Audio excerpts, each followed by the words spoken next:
Hello friends, Koli food চ্যানেলে তোমাদের সকলকে স্বাগত জানাই। আজ বানাবো চিকেন কারি। চিকেন কারি বানানোর জন্য কড়াইতে তেল দিয়ে দিয়েছি। দেখো, এবার গোটা গরম মশলার ফোড়ন দিলাম। এবার দেবো একটা তেজপাতা। দেখো, এবার একটু নাড়াচাড়া করে নেব যতক্ষণ না গোটা গরম মশলার সুন্দর স্মেলটা বেরোচ্ছে, ততক্ষণ নাড়াচাড়া করে নেব।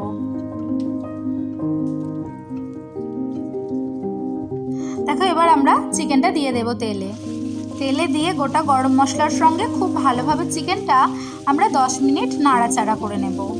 নাড়াচাড়া করে ভেজে নেব খুব ভালোভাবে।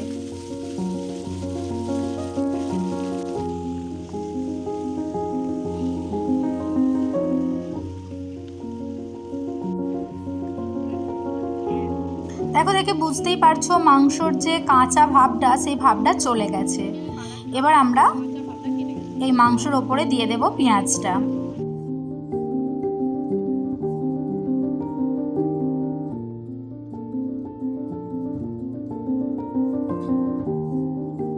দেখো, পেঁয়াজের ওপরে দিয়ে দেব দুটো গোটা কাঁচা লঙ্কা, 1 চামচ নুন, আরও 1 চামচ নুন দিলাম, মোট 2 চামচ নুন দিয়ে দিয়েছি। দিয়ে এবার ঢাকা দিয়ে দেব। আবার 5 মিনিট পরে, দেখো 5 মিনিট পরে ঢাকাটা খুলে দেখব। 5 মিনিট হয়ে গেছে। এবার ঢাকাটা খুলে আমি পেঁয়াজটা মাংসর সঙ্গে খুব ভালোভাবে মিক্স করে দেব।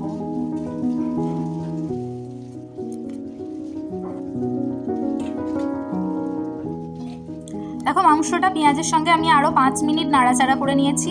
এবার দিয়ে দেব টমেটো আর ক্যাপসিকামটা কেটে রেখেছিলাম। দিয়ে আবার মাংসর সঙ্গে খুব ভালোভাবে মিক্স করে দেব।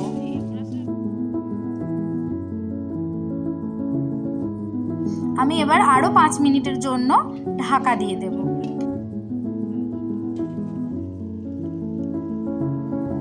দেখো, এবার আমি ঢাকাটা খুলে আবার খানিকক্ষণ নাড়াচাড়া করে নেব।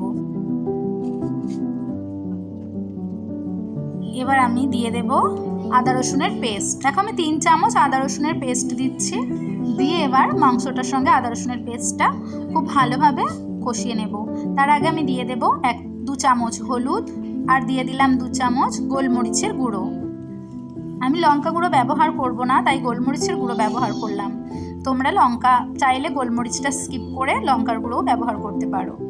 দেখো, এবার আমি চিকেনটা খুব ভালোভাবে কষিয়ে নেব।